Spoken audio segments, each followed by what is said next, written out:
পাকিস্তানের রাডার ও সেন্সর বন্ধ করে দেয়ায় শ্রীনগরে জরুরি অবতরণ করেছে ভারতীয় যুদ্ধবিমান রাফায়েল।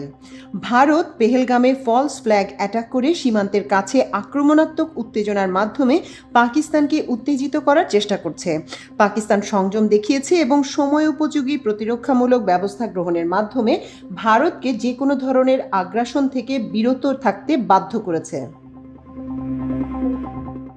কার্যকর প্রতিরক্ষামূলক ব্যবস্থা গ্রহণের মাধ্যমে পাকিস্তান বিমান বাহিনী পাকিস্তানের দিকে অগ্রসর হওয়া ভারতীয় চেষ্টা ব্যর্থ করে দেয়, ফলে ভারতের আধুনিক রাফায়েল বিমান পিছু হটতে বাধ্য হয়। এদিকে শুধু কূটনৈতিকভাবেই নয়, পেহেলগাম কাণ্ডের পর সোশ্যাল মিডিয়াতেও পাকিস্তানকে বয়কট করার সিদ্ধান্ত নিয়েছে ভারত। এবার পাকিস্তানের জেলবন্দি সাবেক প্রধানমন্ত্রী ইমরান খান এবং সাবেক পররাষ্ট্রমন্ত্রী বিলাওয়াল ভুট্টোর এক্স হ্যান্ডেল ব্লক করে দিল নরেন্দ্র মোদী সরকার। রবিবার সকাল থেকে ইমরান ও বিলাওয়ালের এক্স হ্যান্ডেল আর দেখা যাচ্ছে না ভারত থেকে। মনে করা হচ্ছে কেন্দ্রীয় তথ্য প্রযুক্তি মন্ত্রণালয়ের নির্দেশে দুটি অ্যাকাউন্ট বন্ধ করা হয়েছে। এ সপ্তাহের শুরুতে সন্ত্রাসী হামলার পর কেন্দ্রীয় সরকার ভারতে বেশ কয়েকজন পাকিস্তানি অভিনেতার ইনস্টাগ্রাম অ্যাকাউন্ট ব্লক করে, যার মধ্যে হানিয়া আমির, মাহিরা খান এবং আলী জাফরও রয়েছেন। এ সপ্তাহের শুরুতে ভারতের বিরুদ্ধে উস্কানিমূলক, সাম্প্রদায়িকভাবে সংবেদনশীল বিষয়বস্তু এবং ভুল তথ্য ছড়ানোর জন্য 16টি পাকিস্তানি ইউটিউব চ্যানেল নিষিদ্ধ করা হয়েছে, যার মধ্যে বেশ কয়েকটি পাকিস্তানি মিডিয়া হাউসও রয়েছে। পাকিস্তানের প্রধানমন্ত্রী শেহবাজ শরীফের ইউটিউব চ্যানেলটিও ব্লক করা হয়েছে। গত 22 এপ্রিল পেহেলগামের কাছে একটি উপত্যকায় পর্যটকদের লক্ষ্য করে সন্ত্রাসী হামলায় 26 জন নিহত হয়। এর পেছনে পাকিস্তানের হাত রয়েছে বলে দাবি করে ভারত। পাকিস্তানের বিরুদ্ধে তারা বেশ কয়েকটি শাস্তিমূলক ব্যবস্থাও নিয়েছে, যার মধ্যে রয়েছে সিন্ধু নদে পানি চুক্তি স্থগিত করা, ভারতীয় বন্দর থেকে পাকিস্তানি জাহাজ নিষিদ্ধ এবং কূটনৈতিক সম্পর্ক হ্রাস করা। ভারত এই হামলার অপরাধীদের খুঁজে বের করার অঙ্গীকার করেছে।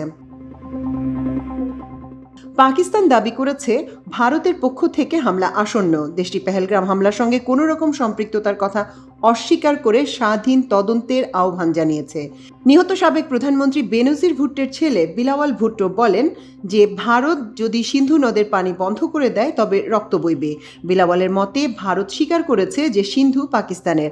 আমি সুক্কুরে সিন্ধু নদের ধারে দাঁড়িয়ে ভারতকে বলতে চাই যে সিন্ধু আমাদের এবং সিন্ধু আমাদেরই থাকবে। এই সিন্ধুতে হয় পানি প্রবাহিত হবে নতুবা তাদের রক্ত। অন্যদিকে কাশ্মীরের পেহেলগ্রামে সাম্প্রতিক পর্যটক নিহতের ঘটনায় জানা গেছে ভারতের গোয়েন্দা সংস্থাগুলো আগেই সম্ভাব্য হামলার সতর্কবার্তা দিয়েছিল। প্রধানমন্ত্রী নরেন্দ্র মোদীর 19 এপ্রিল কাশ্মীর সফর উপলক্ষে শ্রীনগর ও আশপাশের এলাকায় নিরাপত্তা বাড়ানো হয়েছিল, তবে খারাপ আবহাওয়ার কারণে ওই সফর বাতিল হয়।